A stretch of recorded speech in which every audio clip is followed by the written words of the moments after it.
Hello, everyone. My name is Matt Gillick for BookTrib.com. I am here for quite a treat for you this post-Halloween day. I am here to talk with author Brian Meehl, who has written a time travel adventure novel, Blowback '07. And here is a copy for everyone to peruse through and take a look at. Make sure you can get it on Amazon. Brian has had a very interesting career. He has been an actor, he has been a writer, but he is also an alumnus from Sesame Street. And this is actually a pretty big deal for me because I grew up watching Sesame Street, and I'm really excited because I literally grew up watching him and the rest of the Sesame Street characters do their work. So I now get to interview him about a novel. Yeah, I get to interview him about his newest novel. So thank you so much for joining us, Brian. Hey, thank you for having me on. So I guess my first question to you would be, how does a former cast member of Sesame Street go on to write award-winning novels? Well, that's a good one. It speaks to my checkered past, I guess. Um, I was a performer and dabbled in writing before I got into Sesame Street, and Sesame Street came along, and I couldn't resist. It was a chance to work with Jim Henson, of course, and all those Muppeteers who were fantastic. I actually wasn't that much into puppets, but I loved doing voices. And I was actually doing a bunch of body puppeteering work at the time on a show on Broadway called Moonshance, which is way before your time. But they needed a body puppeteer for Barkley the dog, so I got pulled into Sesame Street and Henson doing Barkley the dog, which was a big body puppet. And then Henson said, "Do you want to learn how to do hand puppets?" And I said, "As long as I can do the voices." So I ended up doing a whole bunch of hand puppets and had a great run with them, with doing Sesame Street for about 6 seasons and doing 3 films with them. And the transition was, I wanted to get back to my acting and my writing. So I kind of parlayed my puppeteering skills into writing for and puppeteering on a show called Eureka's Castle, which was on Nickelodeon. So I got to wear 2 hats on that show. I got to write and puppeteer. And one of the reasons that I wanted to write more was because I got married and had 2 kids. And life in a studio is 10 hours of hurry up and wait. And I'm a rather impatient person. So I kind of enjoyed the writing more because number one, I went from 10 hours in a studio to the 10-second commute in my socks down to the office to write.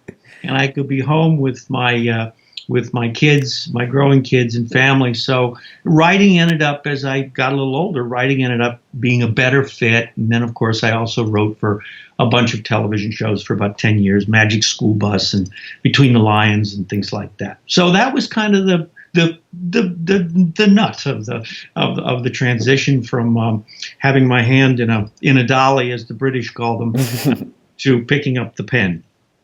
Well, that's really cool. That's quite a story. It's quite a trajectory. Yes, it is. But as a little bit of a follow-up to that, do you think that your time working as kind of like an actor, writer, and puppeteer kind of prepared you to really get into like the nitty-gritty of what it really took to write like a full-length novel? Because I mean, that's a very good question. You could even make the argument that being an actor is almost, I don't want actors to take this the wrong way, but it's kind of like being in the minor leagues of writing. Because when you're an actor, and this is one thing I realized when I lived in LA for a while and I was both acting and trying to write or trying to act, when you're an actor, you're an auditioner. You're constantly auditioning to do the process. And there's a lot of rejection. When you write, you get to do the process first and then get rejected. So it's kind of a very common progression that performers often end up writing. And one of the other pleasures of writing is you get to play all the characters. That's an awesome answer. I remember F. Scott Fitzgerald once said to encourage all writers, work like hell, because I got 122 rejections before I even sold a story. Right. So I can totally understand that. So can you give us a general setup of what Blowback '07 is all about for all our listeners and watchers out Well, there? you had me thinking about this, and I really, the whole kernel of the book is really in the tagline. And the tagline on the cover there is "When the only way forward is back." And when I kind of hit on that tagline, "When the only way forward is back," it really, the entire story unfolds from there. Because I've got four protagonists, four teenage protagonists, and they've got their teenage problems and their trials and tribulations of being teenagers. And in the three-book arc, it's a trilogy. This is just the first book. In that big arc, every one of those characters, at some point, because they're going down a bad road or making some poor decisions, they end up being thrown back to the past. For lack of a better term, it's almost time travel therapy. They end up going to the past to get their kind of inner compass realigned and reset. And the past, their experience in the past, becomes this profound rite of passage for them. And they really, the way the whole thing is set up, is they really can't return to the present until they've gotten their act together in the past. So that's kind of the big structure. And because it's three books and you've got four protagonists, which is, your basic multi-protagonist, the two most important protagonists that go through the entire three-book arc are these twins, Archie and Iris, and they have next to nothing in common, except for they're not even the same gender. One's a boy, one's a girl. They're like 17. And they're constantly clashing in all of this. And I know a little bit about this because I had a twin brother, and we beat the crap out of each other for 18 years. But so they have an issue, and the other thing they have in common is that a year before the story starts, their mother vanished, just disappeared. They don't know where she went. Did the mother abandon them? Was she murdered? They don't know.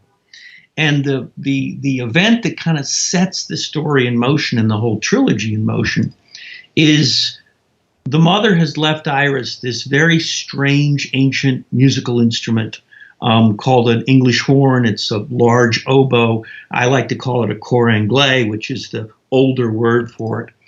And Iris accidentally sends this jock friend of her brother's named Matt back to the past, disappears. And this musical instrument is, no pun intended, instrumental in blowing him back to 1907, thus the first book, Blowback '07.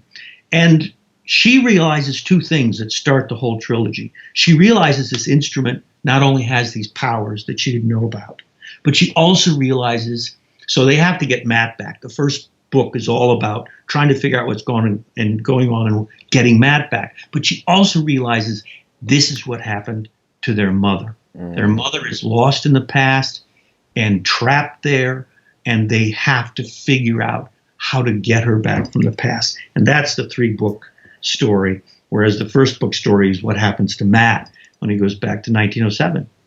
And he goes back to 1907, and much of the book is set at the Carlisle Indian Industrial School, which is more infamous for stripping young Native American men of their culture. But a lot of people don't realize is that it helped birth what a lot of Americans see today as modern-day American football. Yeah. And much of the book centers around the events of Pop Warner and legendary athlete Jim Thorpe. So for those who don't necessarily know that much about football or the history of American football, can you kind of give us a little brief overview of who Jim Thorpe and Pop Warner were? Pop Warner was, a lot of kids just know him as, Pop Warner football, and he's not some cartoon mascot of Pop Warner football. He really existed, and he played in college at Cornell, and he became a very well-known and forward-thinking football coach in the 1890s, and he actually coached at Carlisle a little bit before, in the late 1890s, and before then he went away. Then he came back in 1907. So Pop Warner, he went on to, be this legendary coach. He also coached Jim Thorpe in the Olympics. He was also a track coach. He was basically the athletic director at Carlisle. And so he took Thorpe to the Olympics and trained him and got Thorpe to win the 2 big gold medals that he won in 1912 in the Olympics in Sweden. Thorpe, of course, is a more well-known figure because I think, when you're in 5th grade, 6th grade, and you got to read biographies, and a lot of boys want to read a biography about a sports hero or something. I think probably the 2 most popular biographies for middle readers to read is Jackie Robinson and Jim Thorpe, because they have incredible stories and they were just great athletes. And what's fun about, I knew about Thorpe, and a lot of people know about Thorpe when he was older, was a professional baseball player, football player and stuff, and the Olympian. But this is 5 years. 1907 is 5 years before Thorpe hit the world stage and became a superstar and the greatest athlete in the world, as the King of Sweden called him. So he's this scrawny kid. He was like 19 at the time. This skinny, scrawny, mischievous kid sitting 2nd or 3rd string as a halfback. He wasn't a starter. And he was just getting his feet wet in football, but he still had this personality, this trickster personality. So one of the really fun things for me in writing the book is to produce a historical fiction version of Jim Thorpe at an age when no one else has touched him. It's the Jim Thorpe story, is Burt Lancaster and leading up to the Olympics pretty much. But when he was a much younger man, he was an adolescent, and he not many people know about him back then. So it was great to paint him into the book, and he's a major character in that first book. I mean, when he was just so good at so many different things, it's almost hard not to imagine him being quite a character. Yeah, and he had such a great sense of humor. And one of his jokes that I work into the book is, at one point, Matt, my kid who's back there, he asks him, what's your favorite sport? And Thorpe replies, as he did in real life at one point, he said, hunting and fishing. And Matt decides not to call him on that. That's 2 sports. Yeah. He loved hunting and fishing because that's what he did as a kid. And he loved to be out in nature alone. And that's why they were his favorite ones.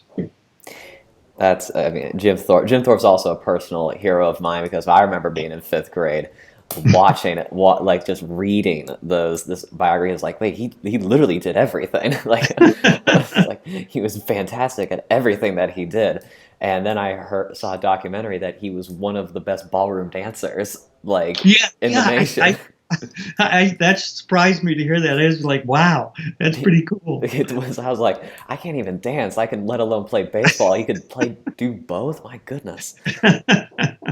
So, as an avid football fan myself, I consider myself relatively knowledgeable about the game. So, but what are some of your favorite fun facts about the game of football that you kind of learned as you were researching this book? Yeah, I got a lot of them, but I'll try to hit the highlights for me. I think one of the most fun ones for me is the origin of the word touchdown. Why did we call it a touchdown?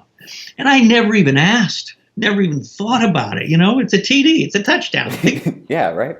And back in the day, in the late 1800s and the early 1900s, when you crossed the goal line, you had to touch the ball down to the ground. And that was a touchdown. It wasn't a score until the ball touched the ground. And every time someone ran with the ball, the play wasn't over. There was nothing about knees on the ground. They were in the mud and crawling around and brawling down there. One of my favorite terms from that term is they were slugging and doing all sorts of stuff, and they would bite each other at the bottom of the pile. And one of the terms, they would bite each other in the leg, and it was called free lunching. So it was kind of crazy, but a play wasn't over until the runner, whoever had the ball, yelled down or got the ball to touch the ground. Then the play was over.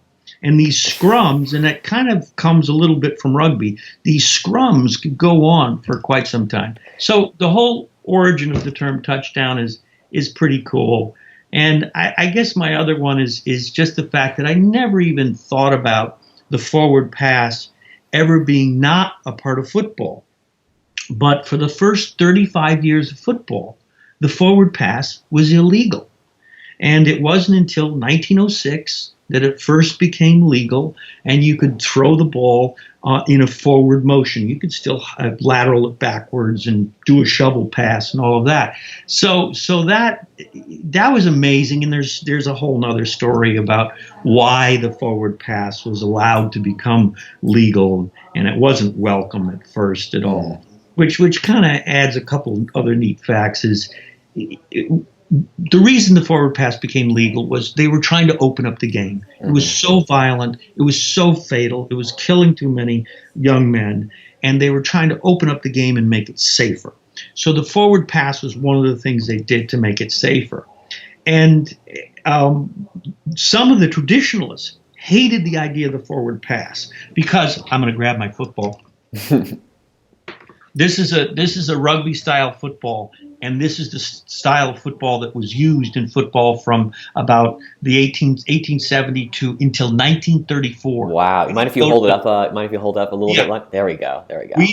We didn't go, and it's hard to grip this and throw a spiral. So the first forward passes were thrown like basketballs. Whoa. They were kind of like push shots. Just Hail Marys. Wow. And they were worried, the traditionalists were worried that football would turn into what they called round ball, which was their term for basketball. And it would sissify the game. I forgot to unplug my phone. Perfectly fine. So the traditionalists hated the forward pass so much that they made it extremely punitive. And if you threw a pass, this was in 1906, and it didn't touch either any of your receivers or a defender and hit the ground, it was a turnover. You lost the ball from where the pass was thrown.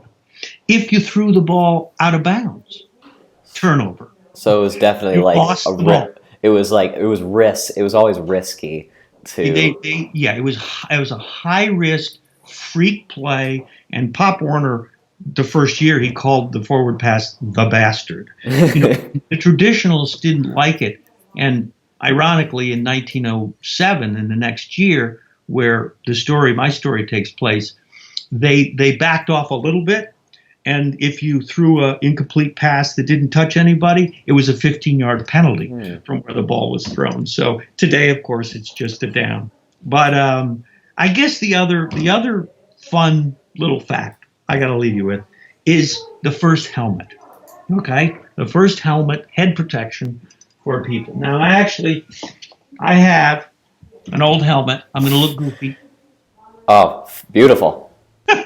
This was the old helmet. Now, this helmet is from, the 1910 and on. And the first helmet was just what's on the top of your head. You would have looked like a football player back then. Football players during the season grew their hair longer for padding, So I look at Colin Kaepernick, and he's wearing a helmet. He's wearing one of the first helmets. Pretty big helmet. Yeah, there's tons of wildly bizarre facts about early football that you just wouldn't think about or whatever. It's almost like it's just kind of been forgotten, and it's just always been like, the face mask's always been a thing. Yeah. And the rules have been tweaked forever. I mean, back then a first down was 5 yards, and you had 3 yards to do it. It wasn't until 1907 that it became, 06 that it became 10 yards, but you still only had 3 yards to do it, and then eventually they went to 4. So it was. And that's one of the fun things I have in the book is Matt, my protagonist back in 1907, is a hotshot quarterback. And he goes and he sees these scrawny Indian kids playing football. He's going to show them how it's done. And he insists on trying out to be a quarterback with these guys. He can't throw this ball. He doesn't know the rules, and he completely crashes and burns.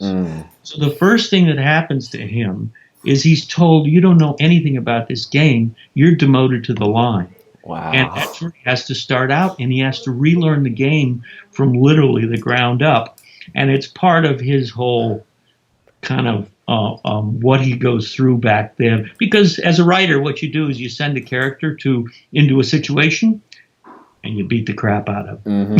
You make life miserable or her life miserable, and see what happens. Exactly. Completely. I'm all for that. So I think we have time for 2 more questions. All right. So since you write about how you loved talking about Jim Thorpe and kind of painting him before he became the world famous athlete, how many people consider him the greatest athlete that ever lived. What was the most challenging part of writing Blowback? Another good question. It had to be, it was very difficult to dovetail the modern story with Archie and Iris trying to solve this mystery of what happened to Matt. There's no communication between the modern people that are stuck in the modern time in this Midwestern town, fictional Midwestern town. And then the story of Matt back in 1907, dovetailing those two, because I'm telling basically 2 stories, but they have to keep interweaving. And when do I go to 1907? When do I go back to the present? What's going on? So really kind of connecting those 2 and coming up with a really nice dovetail was probably the biggest challenge for me. I could imagine. No communication, no like hello, where are you? Like none of those. That's yeah. Well, the only communication that exists is Iris has what's called synesthesia. I don't know if you know what synesthesia is, but I have it. Synesthesia. Oh, you do? Yeah. Because it's much more prevalent than people have ever known for the last like 10, 15 years. But what it is for the viewers is, in Iris's case, and one of the most common versions of synesthesia, is when you hear or play music, you have visions, you see the music. You have these semi kind of hallucinations. The singer Laura Nero claimed to sing in colors. She had synesthesia. So Iris in the story has this neurological, whatever quirk, and she occasionally, while she's playing this cor anglais, she occasionally has visions of the past. And those visions, again, she has to figure out what those mean, what's going on, are they really real? So that's another kind of twist, and that's the tiny little bit of interface between the past and the present in the story. That's great. So my final question to you is, so this is the first of a trilogy. Blowback 07 is the first of 3. What are the next 2 books going to be about? Give us a little bit of a hint. All right, I'll try not to do a spoiler alert. Yes. But the second book, I found out through, I'm a research fanatic, particularly with history. I found out that in 1863, the next book is called Blowback 63. In 1863, during the Civil War, American Civil War, down in Fredericksburg, Virginia, there were the Confederate Army, Lee's army on one side of the river in Fredericksburg, and the entire Union Army on the other side, tens of thousands of soldiers, all winter long. And there was this very narrow river, the Rappahannock River, between them, sometimes less than 100 yards wide. In the spring of 1863, both the Confederates and the Yankees started to play a lot of baseball. Wow. On both sides of the river. And they would yell across the river, trash talk at each other as they played. So I kind of discovered this bit of history and did a ton of research. And there's actually records and diaries of some of these games and the scores. And I went, oh my gosh, this is a perfect opportunity. So the 4th protagonist in the Blowback series is this kid named Danny Bender. And he's a ace pitcher, high school pitcher. And he gets sent back, Uh-huh. along with Archie, to 1863, and they get pressed into the Union Army, and they have to deal with, as the two armies ramp up to a huge battle called the Battle of Chancellorsville that existed. They have to get out of there or figure out what to do. And of course, Danny starts playing baseball for a Union regiment. So that's great. Yeah, so that's it's. I'm almost done with that one, and I've been having a blast with that one. And the third one is, I'm not going to go into detail. The third one's a bit of a curveball. I'll just say that both Archie and Iris end up in the Moulin Rouge in Paris in 1894. The title of the third book is Blowback 94. And they come to the end of the whole story, and they make some major discoveries in Paris, and then it becomes a whole quest for them to get back. So the whole story kind of comes full circle with their original quest. And I'm loving it. I hope the readers love it too. It's a great setup. That's an awesome setup. Yeah. I can't wait to read 63 and 94. Those would be great. You a baseball fan too? I played baseball. Wasn't particularly good at it. But joined the club. Yeah, I was much more of a basketball guy. And a football guy. I played football for 8 years. Nice. So, yep. Was actually from offensive line to wide receiver at one point. Yeah, so okay. I literally worked my way up for those 8 years. I know that routine. I don't look like it now, but I was a center and a linebacker. Oh, congratulations on that. It was a blast. Well, thank you so much for joining us, Brian. I want to remind everyone to get their copy of Blowback 07. It is the hardcover too. Yes, softcover, hardcover. They're both available. Yeah. It is part of a trilogy. It's the first of 3, and it is a fabulous book by a fabulous writer who also does a fabulous interview. Be sure to catch him on brianmeehl.com or blowbacktrilogy.com. And thank you so much for joining us, Brian. I hope you come back. All right. Thanks, Pat. It was a lot of fun. All right. Have a good time. Bye.